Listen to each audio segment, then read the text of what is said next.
Mr. Heavyweight Boxing today? Hey, what's up, man? This is Chris, the Nightmare Ariola, and you're watching Mr. Boxing. Heavyweight boxing fans, what's the deal?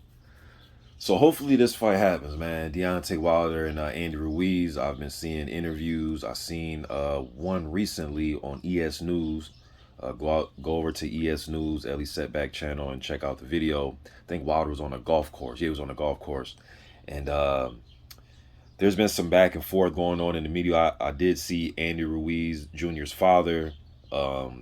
He was saying something about that Wilder's team was offering him, a low ball offer of 70-30. Then Wilder responded and said, hey, man, how can you even say what I was offering you, because no money was even brought into the discussions yet.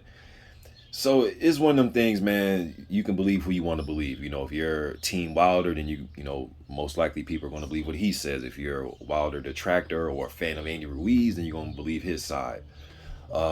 I wish, when it comes to those things, I just wish, and this is any fighter in any camp, I just wish you guys would keep that behind closed doors, man. But it is material that, YouTubers and people on Twitter and Instagram that they can use to get their, pages, people coming to their pages or their videos, and it's stuff for us to talk about. But keep the negotiation stuff behind closed doors, man. I just wish you guys would do it, because it'll stop some of the confusion, right? But as far as the prospect of the fight happening and listening to Wilder, now Wilder did say that, Ruiz shouldn't be listening to his father. He started getting into stuff about, and this is in the Ellie Setback interview that he did. He was talking about, Ruiz's money management and him possibly being broke and won't be able to take care of his kids if he doesn't take this fight with Wilder. Talking about his father dipping his hand in his pocket and his son's pocket taking money, or, stuff like that, man. So all that type of stuff, like, again, is who do you believe? I have no idea about none of that stuff. I don't know how much money Ruiz has in his bank account right now, how much he saved, what type of investments he's made. I don't even know. How Wilder knows, I don't know. But regardless of that, I do not agree with Wilder saying that nobody will want to see him fight, or he has no other fights to go to. I don't believe that. I think a fight with him and Dillian White. Now, will it be as big as the Wilder fight? I know they're talking about Joshua possibly fighting White. Then they're also talking about Joshua possibly fighting Wilder in Saudi. So there's a whole bunch of discussions going on right now. But let's stick to this topic, though. But I do think that there's a few other fights that I would love to see Andy Ruiz in, man. And I think Wilder's very confident. He thinks he's going to get Ruiz out of there in no time. And the way that right hand is, man, if it lands on somebody square on, not named Tyson Fury, he's probably going to put you to sleep in a round or two, right? But I also think that Andy Ruiz has his advantages, and that's an inside fight. I don't think Deontay Wilder's the best inside fighter. Now, some of you may say, hey, Mr. Boxing, Deontay has hurt people with uppercuts. I know in the Ortiz, was it the first Ortiz fight that he dropped him with an uppercut? But that was pretty much after, Luis Ortiz took a steady diet of right hands, getting softened up with right hands and touching the canvas previously from right hands. Then he was able to land that uppercut towards the end of that first fight and dropped him and got him out of there. But again, that was after taking a steady diet of right hands, man. So an inside fight, I would favor Luis Ortiz. Now, I know, or not Luis Ortiz, I'm sorry, but Andy Ruiz over Wilder in an inside close quarter fight. Now, they're standing at range and distance, and Wilder's able to just line you up with right hands by blinding you with his jab first, then I think he's going to get him up out of there, because the punches that Ruiz was getting hurt with against Ariola was right hands. Even when he fought journeyman Rafael Zambunu Love, and it wasn't the fact that he got beaten that fight, but he was getting hit with a lot of good right hands. Parker was able to land some good right hands. Anthony Joshua in that second fight was able to land his jab and a good right hand. In that first fight against AJ, when Ruiz had got up from that first initial knockdown against AJ was able to land what? A good right hand after that. He ended up getting beat. Ruiz ended up beating him, but he is susceptible to getting hit with right hands. I even was talking about this going into the Parker fight in my prediction video. If there's a punch that you can land on Ruiz, is right hands. And Lord have mercy, we know that you do not want to get hit by a Deontay Wilder right hand, right? But I think Ruiz is an exciting fighter, man, because I know he's going to come to throw punches. Look, his losses, right? In that Parker fight, Parker didn't want nothing to do with no type of close quarter fight. He was moving. He was trying to stick and move. Anthony Joshua in that second fight, he was sticking and moving. Now, Areola did bring the fight to him, right? So Chris did bring it to him.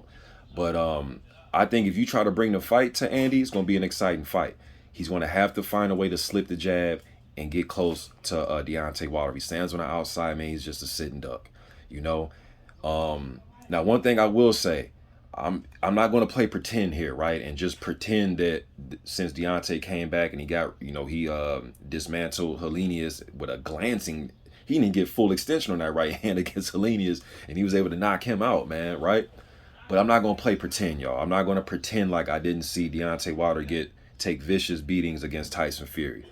And Helenius didn't prove, as far as getting to Deontay and get him and trying to get him into, some type of deep waters and bringing a fight to him and try to land some leather on Deontay. I want to see how his punch resistance is once he start to get tagged and hit. I'm not talking about a Helenius type of fight where he's not taking no punishment at all. But when he takes a good right hand or a looping left hook from Ruiz, who's to know how he's going to react, right? Now, I would assume he's going to react how Deontay always assumed, and he's going to fight back. But I'm talking about how his leg is going to take it, how his legs are going to stand up once he gets cracked with a good shot, right? So it's a good fight on paper to me. I would favor Deontay Wilder because until I see different, I think he's the, besides anybody named Tyson Fury, I think he could beat anybody in the heavyweight division, man. And he has a good jab, especially when he's really snapping it out there and really getting some extension on it. And he can lay that right hand behind it. But if Ruiz can slip that jab, slip the right hand, tie up a little bit, work the body, come over the top with overhand rights, slip the jab or slip a right hand and come behind it with a left hook and start tagging Deontay, get into his body. Man, you never know what can happen. But I do like and then I did see another video with Andy Ruiz. He was sitting on the ring side. He was at a gym and he was talking about, hey, Deontay, we coming for you and all that type of thing. I think he was promoting some shoes or some gloves. I forget, man, but it's on the internet. Y'all can check it out. But he was saying, Deontay, we training, getting ready for you. So hopefully to get this fight made. I wish the fathers and trainers and all that, man, would just fall back with the online negotiation talks, because we don't know who to believe in these situations, man. I guess we can go by people's track records to see, who has lied in the past and lied in previous lead-ups to fights, but we shouldn't have to go through that as fans, man. Leave that behind closed doors, in my opinion, at least, right? Now, if you're a person, you want those types of details, but if they're inaccurate, who wants to hear that shit, if it's inaccurate, right? So, but if we are going to get into those A-side, B-side type of discussions, I do think Deontay is the A-side in a situation like this, right? We know that Ruiz made history, Mexican-American fighter, the first to win the heavyweight title, Mexican to win the heavyweight title. But Deontay Wilder had 10. Now, whether you think his 10 defenses was against bums, that's totally fine. He still had 10 of them. You know what I'm saying? 9 knockouts over a span of 5 years, right? Ruiz made history, then he lost his very next fight. Came in grossly overweight, lost his very next fight, right? But he has got back on track with a hard-earned win over Areola, the win over Luis Ortiz, and that was a good fight too. So hey man, Ruiz can show that he can crack a little bit too. I know Deontay Wilder said he said he only looks, I believe he said this. Don't it's not written in stone, but I believe I heard him say that the only reason he looks fast because he has T-Rex arms. I believe that's what he said. Something about T-Rex arms. But no, he just looks fast because he just has fast hands, man. And I've been saying this since 2015, 2014, 2016, that he got probably the fastest hands in the division when it comes to throwing in combination. He still might have him. That dude is crazy with the hand speed, man. But he has to be close to you to land those punches. And I do agree with Wilder. He does have short arms compared to these guys with 83-inch, 82-inch, 81-inch reach advantages when, I think Ruiz is at 74, I believe, 73, somewhere around there. All right, but a close quarter fight, he's going to give Deontay trouble, man. That's what Ruiz wants. But anything that's within the length of Deontay's jab, he's a sitting duck to go to sleep, in my opinion. Y'all let me know what you think in the comment section, man. I'm gone.